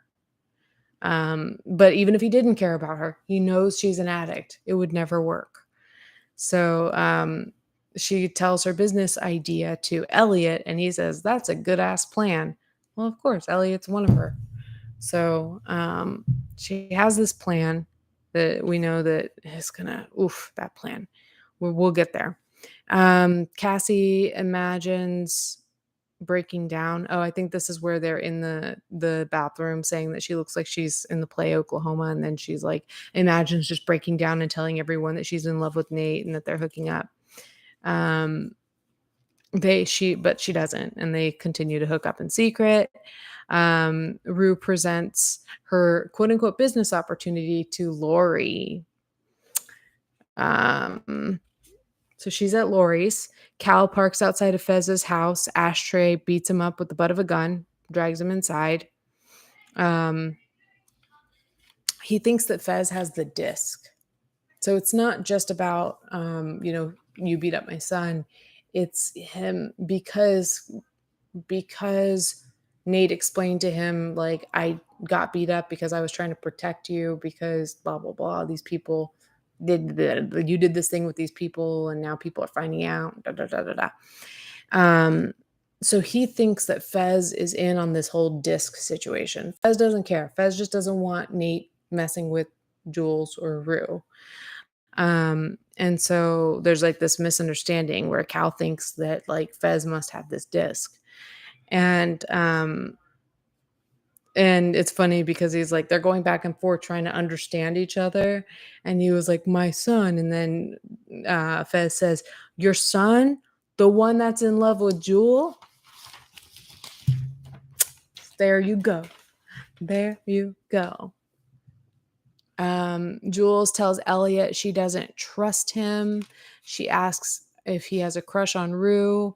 And then this whole conversation turns into like flirtation between the two of them. Rue takes the suitcase to NA. So she presented her business idea to Laurie. If you didn't know, her idea was you front me a certain supply, and I will have 3 girls from my school who have, she pretends like, she says I have a 3.92 GPA, which we assume with decent confidence that she does not have that GPA. But she says, I find other girlfriends that have, 3.7 or higher. We link their phone to a cloud that is linked to my phone so that I have everything that goes on their phones. And then we pay them to run the drugs. And then that way they have money that they make every month. They make $500 a month. And then I have blackmail on them basically, because I'll see everything they do on their phones, and that could prevent them from getting into the colleges of their choice. So like I will manage these 3 girls basically that don't exist. And Laurie says, that's a great idea. But then on her way out, she's like, first she was going to front her $50,000 worth, and it's just 10,000. Yeah, 10,000. And on Rue's way out, once she's already got the suitcase and they've agreed to this and she's heading out, she's like, just so you know, if you don't come back with my money, like, I'm going to kidnap you and sell you into like slavery. And she's like, I always find a way to make my money back. Creepy. So, but leaving, Rue now has a suitcase and she's in a good mood. She's on her bike. She's holding this suitcase. I saw a funny TikTok with these, like, I guess they're these suitcases that have these sensors that follow you around. So they have a little motor and they just follow you. And there was like a dude in the TikTok and he's like making his way around these hallways and stuff. And it was like, this is Rue in her suitcase because she's got the suitcase. She's like dragging with her. She takes it to NA and Ollie is on to her. But he's funny about it. And I made a note. Ollie knows that he cannot push an addict into recovery. That's something that's really important. That if you don't understand Ollie, it's really important to take notes from people like this.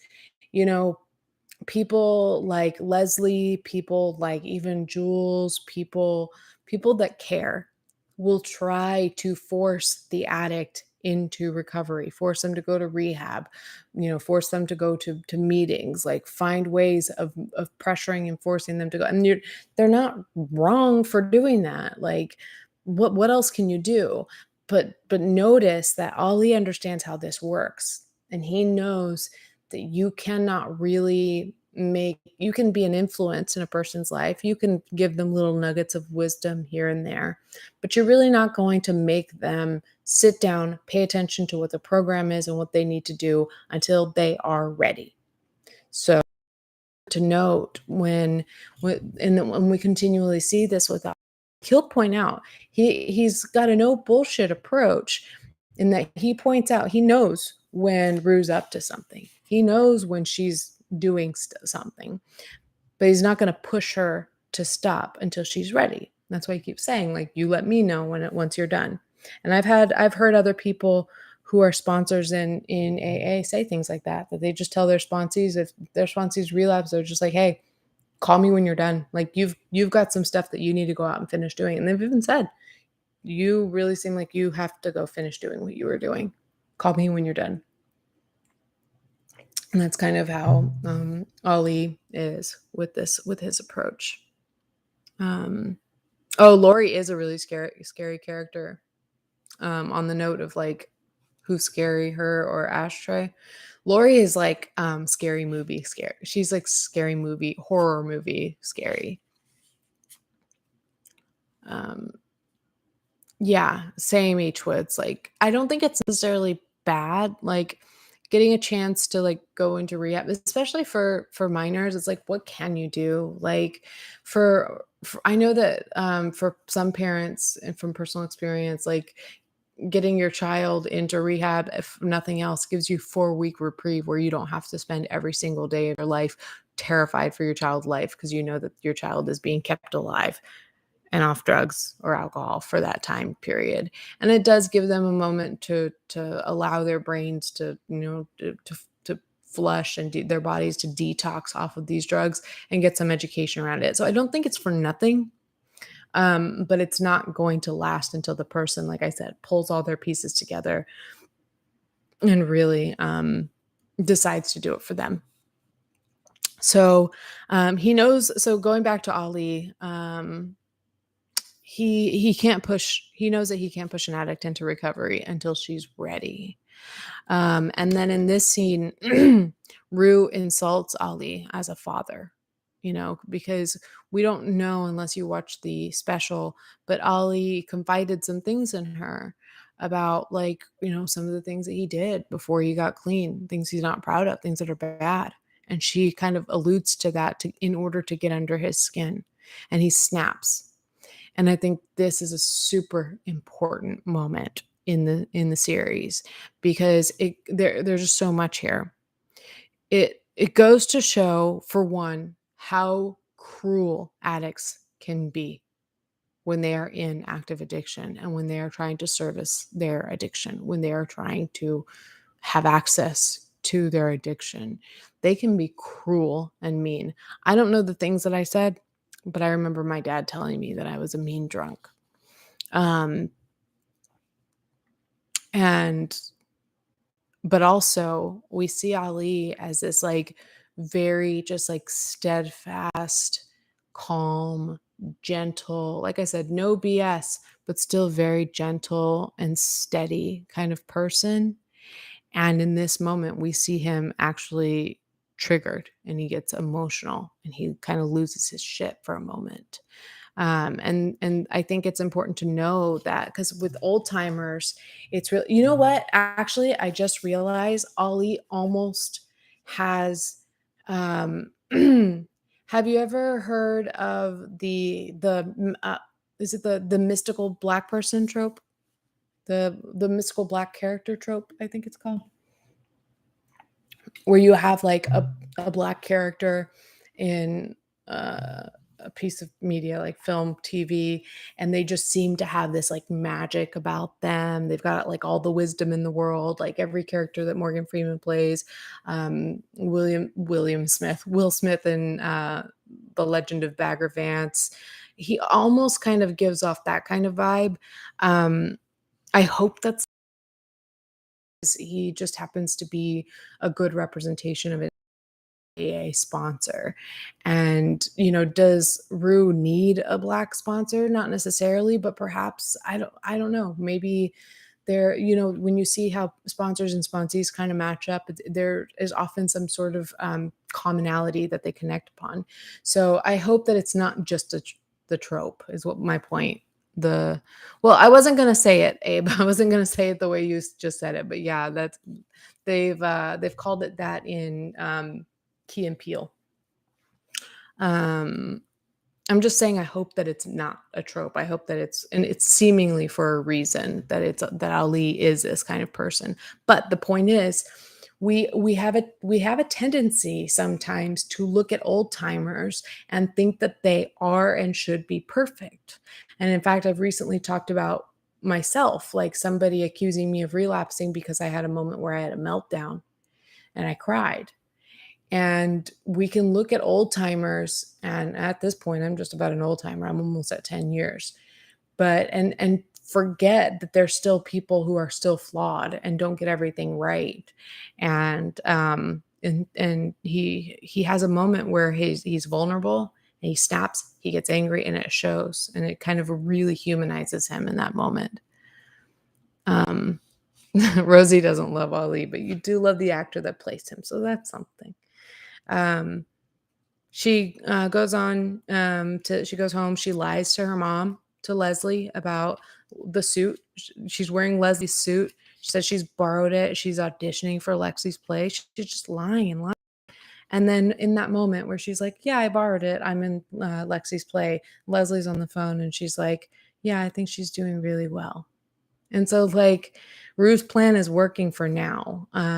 But we have to know that these plans never last. They never last. They always go downhill. That is the nature of addiction, is that it always it's progressive. It's chronic and progressive. It means that it's lifelong and it gets worse and worse and worse over time. And it's fatal. So if it goes untreated, it will end up killing the person. So that is the trajectory for all addiction. And if it doesn't go like that, it might not be addiction. It is something that makes a person's life unmanageable. It ruins their life until they die or they decide to properly treat it. And in this moment, Nate ditches Cassie for Maddie. They were supposed to meet up. Instead, he goes to meet up with Maddie at her babysitting job. 10 years is amazing. Thank you. I'm not quite there. We don't like to celebrate ahead of time. I'm at 9.5 years, just about. Let's see, October, November, December, January, February, March, April. So it'll be on April 3rd. It'll be 9.5 years. That's exciting. But thank you. So the last episode we're reviewing today is season 2, episode 4. You who cannot see, think of those who can, is the title of the episode. So we have no more cold opens on backstories. So it's kind of like strange because like that was the structure that we had, and then it just kind of stopped.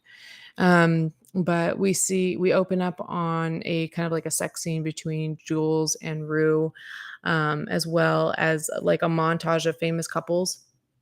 And like we see them, like them as Jack and Rose in Titanic, them as Demi Moore and Patrick Swayze in Ghost, them as John Lennon and Yoko Ono, just like all these like iconic couples, and Brokeback Mountain and a couple of others. um Rue, in this moment where they are engaging in sexual activity, Rue just feels nothing. And so she fakes it, and it's very bad. She fakes it really, really, really poorly. Um, and so Jules ends up complaining to Elliot about this, and Elliot coaches her on how perhaps to please Rue. And they end up making out with each other, which just like, see, like, these are some of the moments that, like, on first watch, you have to understand why I didn't like Jules that much. Like, here you're going on and on about how, like, this your girlfriend can't be friends with this guy because he must have a crush on her, and then you're the one who goes and hooks up with him first. Like, I have a lot more sympathy for Jules now after watching her special, but, like, there are reasons that I don't think that she's the greatest. And I don't love this weird love triangle situation with Elliot. I really don't. Um yeah, the did you hate where he's like showing her, I'll show you how to do it, and he's like sucking on her hand and stuff? Yeah, it was weird. Um Projection, says Jen. Interesting. So we see a montage of Nate and Cassie, and then we cut to Maddie's birthday party. So you see all these scenes of Nate and Cassie. They're like hooking up and meeting up and all that.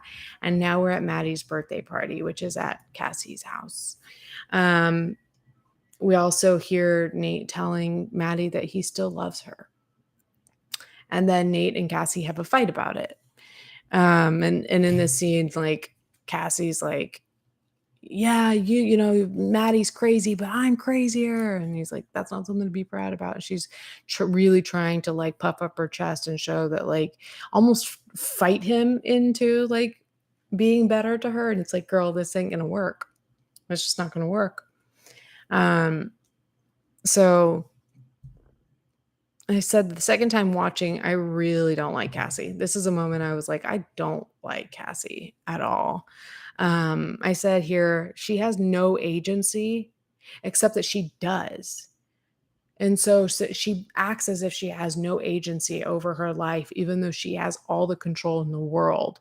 She acts like she's a victim of circumstance in every single situation. And so she's always, always, almost always, always, always having this pity party of one. She doesn't even have the damn boyfriend there with her.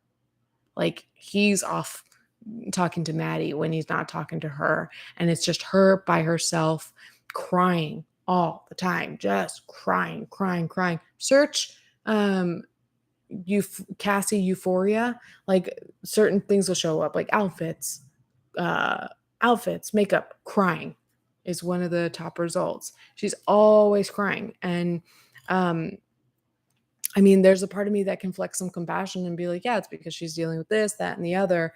But there's part of me that's just like, oh my gosh, like, get it together and figure it out.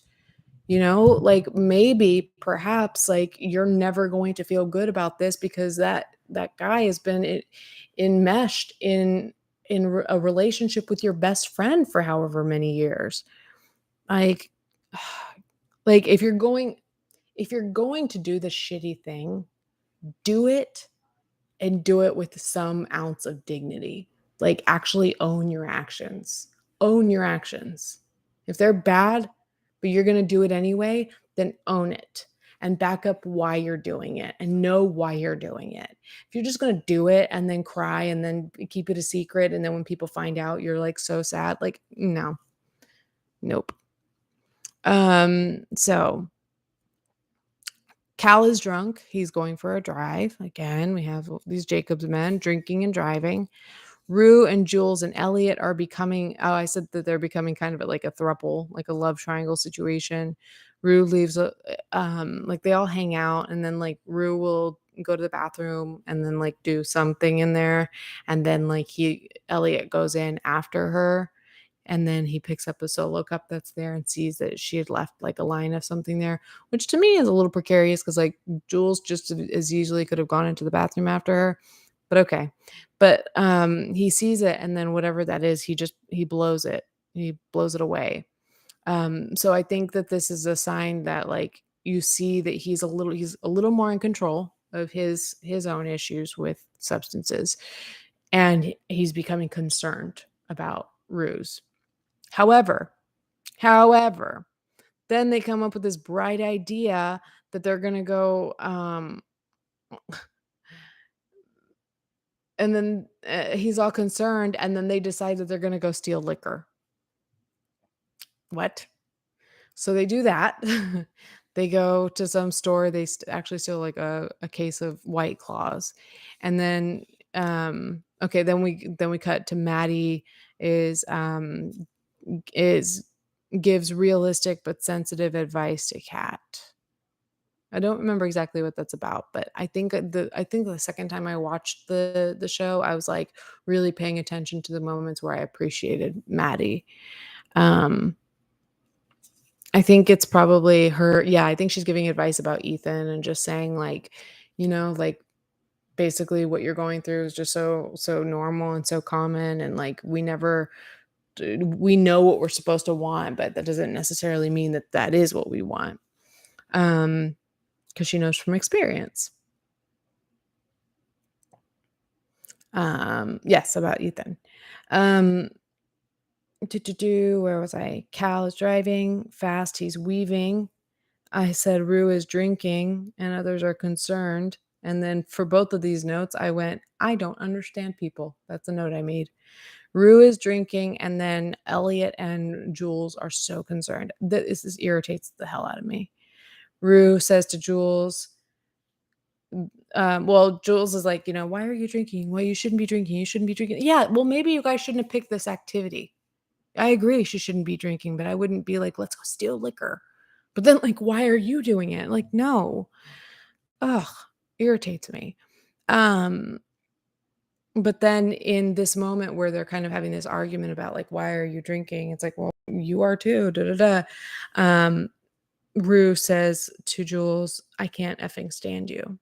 And there's another example of an addict being willing to say the cruelest things because we've heard so much to the contrary about how Rue feels about Jules.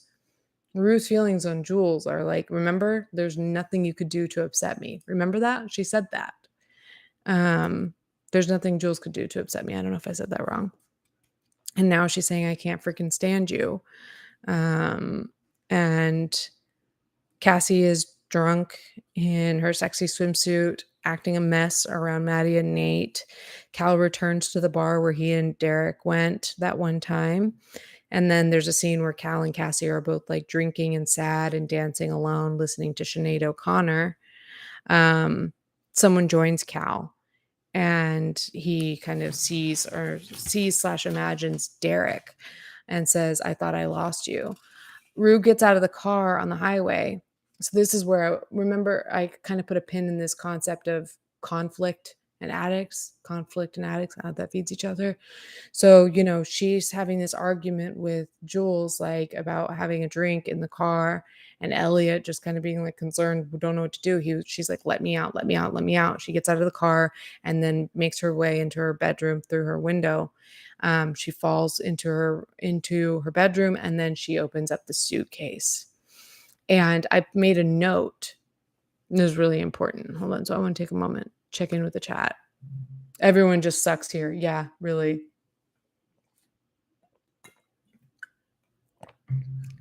Lilac says, I think Jules loves Rue as a friend more than anything and hope they don't end up together. I see that too.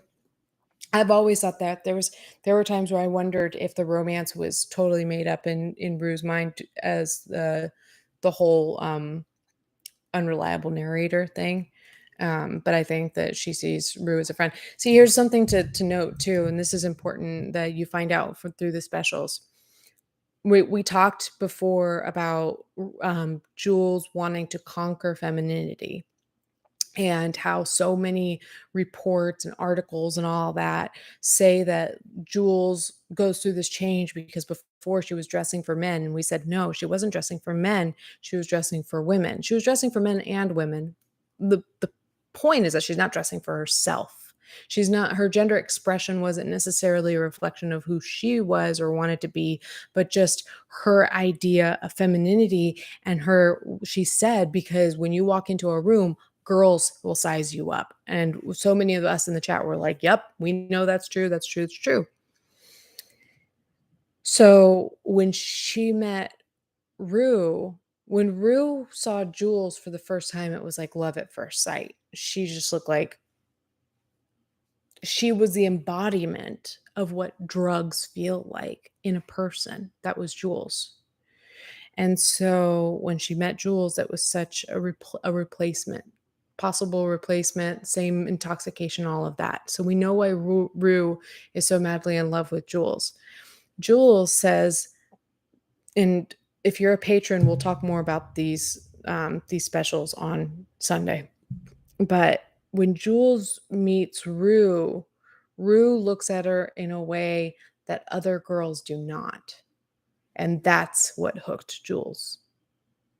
Keep that in mind. It's because Rue did not look at her with the same eye of competition or, sizing her up in terms of like, how feminine are you? Do you have this feature? Do you have that feature? How much, how passing are you? Things like that. Rue just looked at her just in awe of her.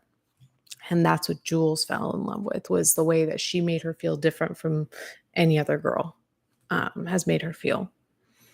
But I wanted to make a note about her getting home. Um,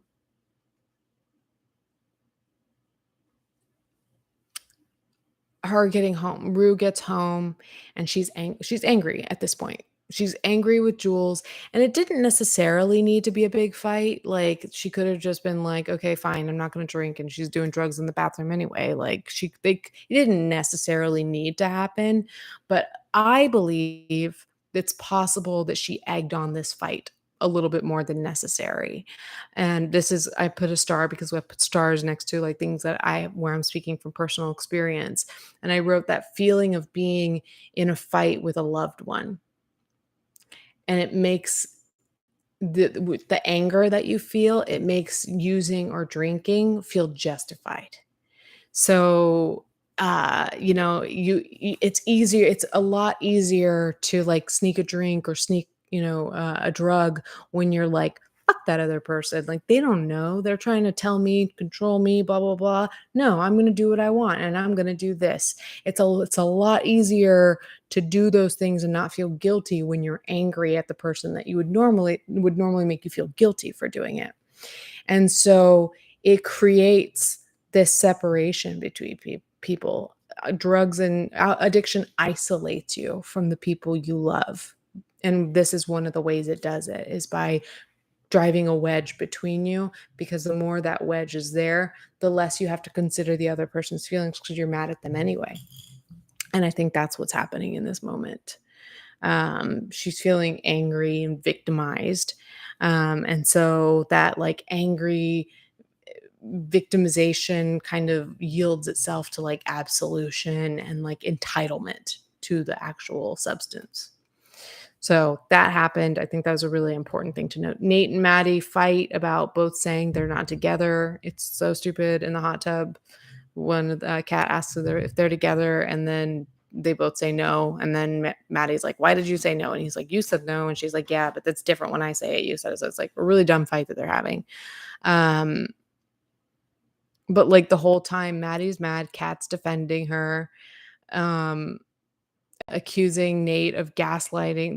They both accuse Nate of gaslighting her when, like, it's funny because he's not doing that in this moment. And again, I know you guys love Kat, but something she absolutely does is she's like, she agrees with everything, just like everything that Maddie says, even if it's terrible, even if Maddie is like clearly in the wrong. And that's one of the reasons I like Kat, especially later. I'm just like, nah, you. And then, of course, this is infamous scene where Cassie pukes in the hot tub, and you see a glimmer again of Maddie being sweet, where like she's like puking, she's like, I'm sorry," and Maddie's like, it's okay." Um, so and yes, Stephanie, to the point, drugs and alcohol can make you more irritable and sensitive to criticism surrounding using too. Yeah, absolutely. Especially if you are at all becoming aware of your own problem, you start to sometimes even assume people are judging you when perhaps they might not be. Um, Kay says that the fight was so realistic. I believe it. I think it's absolutely dumb. I think we both agree probably that it was so really dumb, but I believe that it's realistic. Um, so yeah, we're back at the bar where Cal ends up like he's having way too much of a vision of Derek and this person that he's dancing with. So then he like tries to wrestle with them. Like he's like back in his head thinking that he's with Derek. And so he's like trying to wrestle the guy and then gets kicked out of the bar because apparently it's something he was trying to do over and over again. So he gets kicked out of the bar. Custer shows up at Fezco's house with bad news. Um, Jules is trying to hook up with Elliot. Oh yeah, this is like when they drop off Rue and then they end up going back. She's trying to hook up with Elliot, and Elliot stops her and tells her he needs to tell her he's lied. And he says Rue's not sober. He says that she's been doing fentanyl, benzos, and that he knows because he's been doing them with her. So that's a really important moment. And that is, I think, the moment that for a lot of people, um, like if they had any feelings one way or another about Elliot, like this is a moment where you're like, okay, he's a real stand-up guy. Like he can be. Um, And especially too, because what I really love about Elliot, even though I don't love him all around, but in these moments I do, the fact that he recognized, okay, now it's at a point where I recognize it's a problem.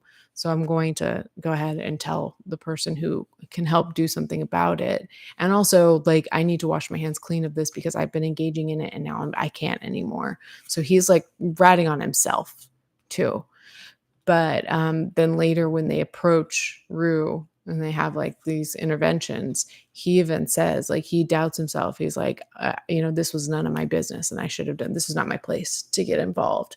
So I do appreciate that about Elliot, about how introspective and self-aware he can be about what he's engaging in and whether or not it's his place to say something, if he should or if he should not. Um, and so from here, this is where we see the church scene. So remember a couple episodes we saw the choir scene where Rue is being tossed around in this very chaotic scene where you see these choir people and you see, church and you think salvation and goodness, but then like they're kind of they all look kind of like uh demonic's not exactly the word, but like demented. They all look kind of demented and like it's a very chaotic scene. And so you're like it's kind of like the whole like is this heaven or hell kind of situation. Is where am I headed, to heaven or hell? And I think this scene, the church scene, um it's the song. I don't remember the name of the song. It might be called Hey Lord because they say Hey Lord a lot. And bear in mind, I'm about to talk about religious stuff, but it's not necessarily the message itself isn't necessarily religious. The message itself can refer to redemption, forgiveness, and all of that outside of religion. But this is super symbolic of it, and it really hits home when you use church and choirs and stuff like that. It really like drives home that whole concept. At least for those of us in Western culture. Um, and there's a song that Zendaya sings in, and the lyrics, I believe they're saying like, "Hey Lord, I'm trying. I'm fighting." The lyrics are saying things like that, and they're a recognition that you know it's a the lyrics are very humbling. Even though the person is very much in this like active addiction, this thing that's very destructive. At the same time, they're also trying. People that you it's both can happen at the same time, that people are trying. They're just trying to the way I see it is people are just trying to survive, and they're doing the best they can. People in general, I think, are just most of the time doing the best that they can at any given moment. But with addicts and other mental illnesses, you have to bear in mind that their brain is telling them you will die if you do not XYZ. So they're trying and they're fighting. Just because they're using doesn't mean they're not trying. And so, she's stumbling through, I think, the church, and she sees her loved ones in the pews. Particularly, she sees Jules and Elliot, um, which maybe that's a sign. Maybe that's a sign. Maybe that's symbolic of the fact that they are going to be pivotal in her salvation. And then we see a flash of her dancing with her dad. Um, and she says to him, "I'm sorry I let you down. I'm not a good person." And he says, "That's not true." And, I think that I think the whole thing is just a message about salvation, that whether it's religious or not, she is still worthy of love. She's still worthy of forgiveness. She's worthy of absolution, salvation, redemption, all the words that mean that. She is still worthy of those things, and she still can attain them. It's never off the table for anyone for as long as you live. Um, so, yeah, so that was I wish I would have ended on that, but, they do end where we come to the scene where Cal's at home, he's drunk, he's laughing, he pees on the floor, he admits that he's been having sex with men since Marsha was pregnant, he's been living a double life, which is not his greatest regret. His biggest regret is Nate. Ouch. He calls out Marsha's flirting and Aaron's like freaky, freaky porn. Just kind of like pointing out that everybody's living a double life, but and says we all have secrets. He picks the portrait off the wall, but he says, Nathaniel, your whole life is a secret. He says he raised Nate, but he doesn't even know him. He knows that he's angry. And his problem, Cal's problem, is the family. He can't emotionally connect with any of them, and so he leaves. And it closes on a photo of Rue and Jules, with Rue saying, I love you. I love you. I love you. I'll always be with you before you are born until after you're gone. Um, and I think that's a I think that's a quote from her dad, but I'm not positive. But then it features vignettes of each character. Um, like it kind of flashes. I don't know if it's the one where it's like where they show Kat at the party. Like they talk about like they talk about the different like cinematographic film tricks and tools that they used, and like there's a certain film that they wanted to film on like actual film, and it's called Ektachrome from Kodak, and it's been discontinued. They got Kodak to bring it back so they can have a certain like grit and color to the film. You also see use of ring lights. You see it in people's eyes when they get up really close, but they have this technique that they do sometimes when they want to stop and pause and take a moment, and they just like zero in on different characters. They've done this at the parties where it's like they zero in on Nate and the party's going on around him, but the flash, like the spotlight, is really bright on Nate. And we're seeing him for a good, a solid 2 to 3 seconds. And then and then switch. And then we see Kat, Kat's with Ethan. Maybe he's looking down and she's looking forward. We see her for a good 2 to 3 seconds. Jules, like we go through different characters, and one of them, somebody who's involved with the crew, described how it's almost as if we're seeing a photo of those people in time. So to kind of see where they are at that point in time. But yeah, that's what we're seeing, including the vignettes of each character, including the scene where Cassie is crying in her braids, surrounded by roses. And I think somebody pointed out, and I liked it, that the roses are almost symbolic of just like how meaningful feelings are to teenagers. So like your sadness is the most important thing in the world. When you're a sad teenager. And so like to Cassie, like her sadness is like it's not even just the most important thing, but it's beautiful to her. It's so important. She's also like beauty is something that's she's kind of been obsessed with, her own beauty. Um American Beauty, there's a lot of like throwbacks to the movie American Beauty, and of course they've got the roses, so there's a lot of symbolism here. But they say, Ruth says, "I love you, I love you, I love you. I'll always be with you before you were born until after you're gone, gone." And Jules says, "Since before we ever existed." I don't know exactly what to make of all of that, but I do think that it again goes to like kind of tease the audience into wondering if Rue has passed away in this moment. And that's the first half of season 1 or season 2.